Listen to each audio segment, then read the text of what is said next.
గుంటూరు జిల్లా మంగళగిరిలో మద్యం మత్తులో ఉన్న ఓ యువకుడు నడి రోడ్డుపై హల్చల్ చేశాడు. ఆటోతో ఓ ప్రభుత్వ ఉద్యోగి కారును ఢీకొట్టడమే కాకుండా అతనిపై దాడికి పాల్పడ్డాడు.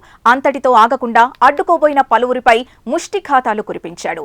సమాచారం అందుకున్న పట్టణ పోలీసులు సంఘటనా ప్రాంతానికి చేరుకొని నిందితుడిని అదుపులోకి తీసుకునే క్రమంలో ఏకంగా ఓ కానిస్టేబుల్ పై సైతం దాడికి పాల్పడ్డాడు. దీంతో ఎస్ఐ రవీంద్రనాయక్ నిందితుడిని పోలీస్ వాహనంలో బలవంతంగా ఎక్కించి స్టేషన్కు తరలించారు.